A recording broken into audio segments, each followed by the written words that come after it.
네, 안녕하세요. 오늘 여러분들과 함께 바다에 대해서 함께 이야기해 볼 제주대학교 국어공학과 강문정 교수입니다.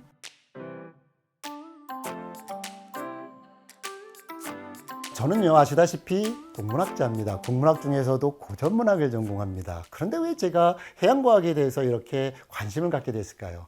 표류입니다, 표류. 수많은 조선의 많은 상인들과 지식인들과 평범했던 사람이 풍랑을 만나서 필리핀까지 갔다 왔네, 대만까지 갔다 왔네. 그리고 그들이 바라본 시선, 그리고 그들이 남겨놓은 기록들, 이런 기록들을 통해서 세상을 어떻게 이해했는지, 그리고 그 세상이 어떻게 우리에게 다가왔는지 하나하나 살펴보면 볼수록 이것에서 얻어낼 수 있는 우리의 컨텐츠는 상당합니다.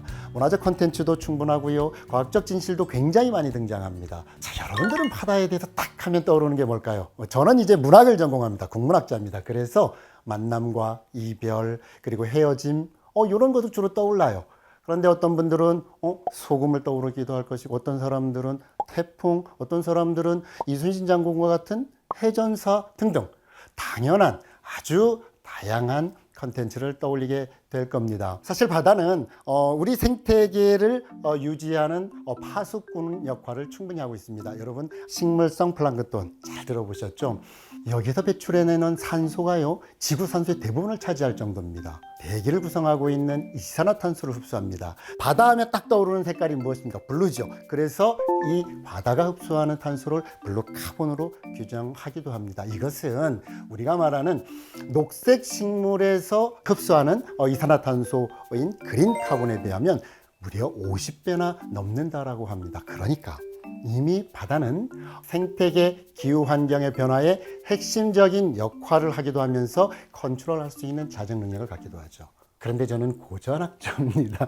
그래서 이런 바다에 대해서 우리 조상들은 또는 조선시대 학자들은 또는 사람들은 어떻게 생각하고 있을까라고 좀 어떤 상상력을 기반으로 해서 여러분에게 얘기를 좀 드리려고 합니다. 바다는요, 무한한 어떤 가능성과 어떤 욕망, 갈망 또는 탐구의 세계로 이어져 왔습니다. 이는요, 수많은 문헌에서도 고스란히 드러났고요, 구비문학이라고 하는 신화와 전설과 민담이라고 하는 구비문학, 여기에도 끊임없이 그 존재감들을 드러내지요. 예나 지금이나 우리의 신비로운 어떤 모험의 대상이었던 바다, 여기서 우리는 상상력이 현실화되어가는 과정을 만나게 될 것입니다. 우리가 어떤 과학적 기술만을 접목했을 때 과학적이다라고 생각할지 모르시겠지만요, 관념, 상상, 판타지, 이런 것들이 우리 눈앞에 실체로 다가왔을 때 그 실체를 구명해 나가는 과정, 이것들이 굉장히 과학적이라고 우리가 설명하는 이유는 바로 거기에 있습니다. 문학은 상상력의 원천이기 때문에 우리가 생각하지 못했던 그 상상력을 기반으로 한 점을 탁 찍어주면, 쉽게 말하면 좌표를 탁 찍어주면 그 좌표로 접근하는 아주 구체적이고 아주 디테일한 프로세스와 디테일한 방법들, 이것들은 과학이 항상 담당해 왔죠. 그래서 마치 문학이 좌표라면 과학이라고 하는, 특히 해양과학은 그 좌표로 접근하는 나침반의 역할을 충분히 해왔던 것이죠. 상상력과 과학이 만나면 어떤 결과물이 나올까라고 하는 것이 이번 어떤 이야기의 결론이 될 것 같습니다.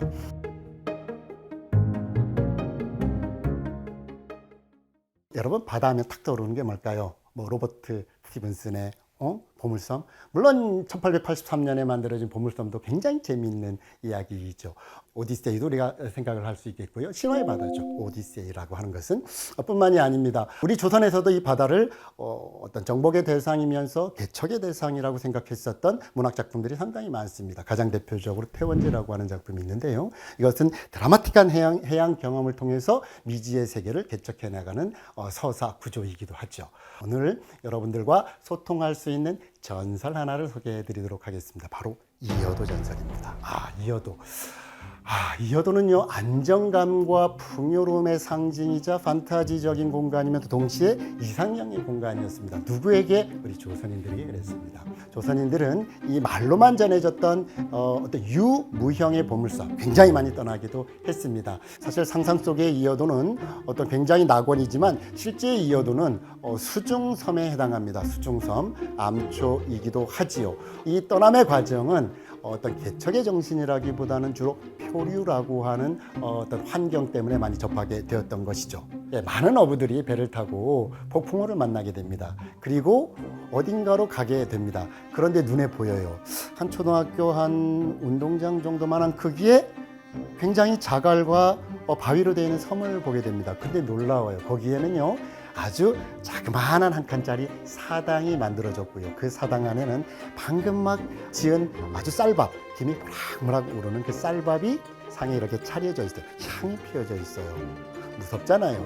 나무도 없고 풀도 없는, 즉 어느 누구도 사람의 흔적도 보이지 않고 숨는 곳도 없어요. 그런데 사당이 만들어졌어. 그리고 거기에 제사상 같은 상차림 되어 있어요. 이런 이야기들이 힌트가 되기 시작합니다. 힌트가 되기 시작해요. 그래서 놀랍게도요 1984년 대단한 모험을 하나 하게 됩니다. 지역의 모 방송국에서 진행했던 탐험이었습니다. 일종의 저는 이걸 탐험이라고 이야기를 하는데요.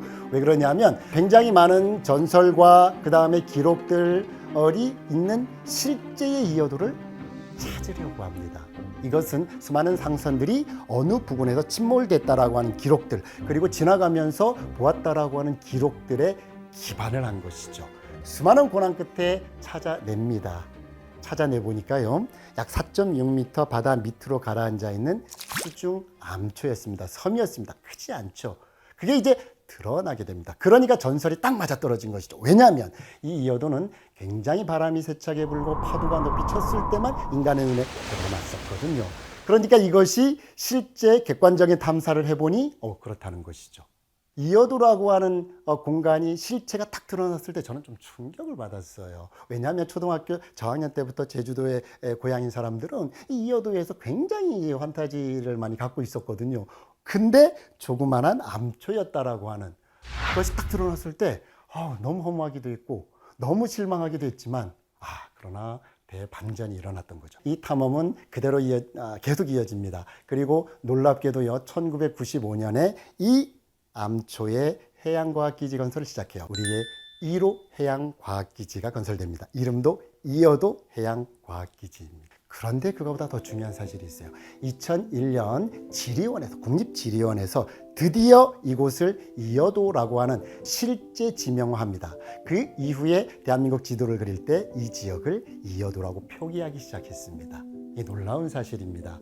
굉장히 초라했던 조그만한 암초가 우리를 만나게 되고 과학을 만나게 되고 그 다음에 우리의 어떤 영토관을 만나게 되면서 우리의 영토를 증명할 수 있는 공간으로서 그리고 생태학적, 해양 생태학적인 가치를 지닌 진짜 보물섬으로 유형의 문화유산으로 다시 거듭나게 되는 것이죠. 그래서 신화가 또는 전설이 또는 문학이 과학을 만났을 때 그 실체가 드러나는 그 과정이 이 이어도만큼 드라마틱하게 나타난 것은 사실은 많지 않을 겁니다. 우리나라 전체에서. 아마 이것은 세계사에서도 그렇게 많지 않을 겁니다. 상상으로 전해지다가 실제가 전해지고 그 실제가 다시 우리의 매우 중요한 유산으로 이어지는 그 가운데 바로 이어도 전설이 있던 것이었죠.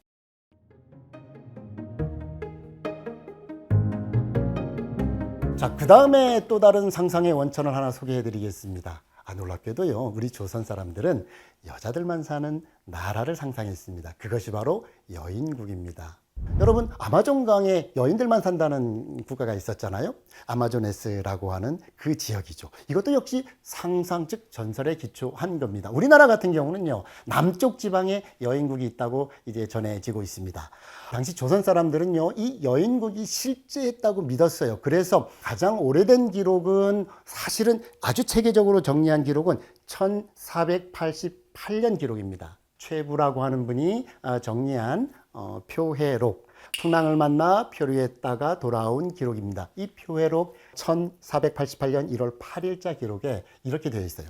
정남쪽에는 대유구, 소유구, 지금으로 말하면 오키나와입니다. 오키나와가 있고요. 거기에서 왼쪽으로, 동쪽으로 15도 정도 살짝 기울어진 그곳에 무엇이 있다? 여인국과 일지도가 있다라고 이제 기록해 놓았습니다. 이렇게 최부가 기록해 놓은 기록을 바탕으로 이제 많은 서술이 이루어지다가 지도가 그려집니다. 탐나술력도라고 하는 그림이 있습니다. 이 탐나술력도 첫 번째 그림이 무엇이냐면 한라장촉이라고 하는 그림입니다. 한라장촉에요, 정남에 대유구, 소유구, 즉 오키나와가 있고요. 거기에서 왼쪽으로 딱 15도 방향에 이거를 병방이라고 합니다. 병방. 이 병방에 여인국을 딱 그려놓고 그 한라장 쪽 바로 밑에 제주도에서부터 약 2,000여 리 정도에 떨어진 곳이 바로 여인국이다라고 하는 서술까지 이제 남기게 되죠. 그러니까 단순 판타지가 아니라 지리학적으로 바다가 정해지는, 즉 섬이라고 하는 곳이 규정되기 시작하는 인식을 하게 됩니다. 이것은요, 이익의 성호 사설에 매우 구체적으로 나타납니다. 이익은요, 직방외기라고 하는 문헌을 이용해서 이렇게만 이제 서술합니다. 거기는 여자들만 사는 데인데 봄철에 남자가 딱 한 명 들어갈 수 있어. 그런데 남자가 딱 들어갔는데 거기에서 아들을 낳으면 아들은 죽어. 근데 여자를 낳으면 거기서 살게 되는 거야. 물론 이것은 여인들만 있었던 나라는 이거 생물학적으로 불가능하죠. 그러나 여성들이 많았을 거라고 추정되는 섬들은 굉장히 많습니다. 특히 남방 같은 경우 그렇고요. 제주도 같은 경우도 삼다도라고 해서 여성들이 굉장히 많이 등장을 하지요. 이처럼 우리의 섬은 굉장한 어떤 환상, 판타지로 바다와 섬이 우리에게 쭉 이제 이어져 내려왔죠. 그러나 아까 제가 설명드린 것처럼 이어도처럼 이것이 완벽한 어떤 과학을 만나면서 실체가 되는 길로 가는 경우도 있고, 아니면 단순히 문학적 소재로 남아서 이제까지 쭉 내려오는 그런 경우도 있습니다. 신해양의 시대라고 불리죠. 21세기입니다. 바다를 주목하지 않을 수 없습니다. 수많은 상상, 결국 이것은 인간의 근원을 형성하게 되고 컨텐츠의 고향이기도 하죠. 이 컨텐츠의 고향을 우리는 객관적 데이터가 밝혀내기 시작합니다. 쉽게 말하면 영원히 정복되지 않을 것 같으면서도 영원히 밝혀지지 않을 것 같은 우리의 바다가 과학을 만나면서 하나하나 우리의 눈으로 다가오는 현상들을 지금 우리는 목격하고 있습니다. 표류에 관련된 기록들, 그리고 이국적인 풍물에 대한 관찰들, 이런 것들을 통해서 해양 항로를 개발할 수 있고요. 그때 활용했던 굉장히 많은 배들을 통해서 가장 적확한 선박을 우리가 만들 수도 있는 거예요. 뿐만이 아니라 항로 개발과 함께 동시에 개척이 가능하게 되는 것이죠. 배면 배, 항로면 항로, 바람이면 바람, 해류면 해류, 이런 것들을 통해서 우리가 어디까지 갈 수 있는가, 어떻게 효율적으로 교류할 수 있는가, 그런 것들이 전통시대에서 우리 조선인들은 어떻게 해결했고 어떻게 극복했는지를 또 만날 수가 있는 겁니다. 바다에 관심을 갖고 있는 여러분, 고전에 주목하십시오. 무궁무진한 가치를 지닌 우리의 바다. 이 바다는 이제 우리의 삶에 어떤 연결고리가 있을까요? 다음 시간에 해양생물학의 출발을 알리는 우리 역사 속의 문학이자 기록물, 그 기록물로 여러분을 안내해 드리도록 하겠습니다. 감사합니다.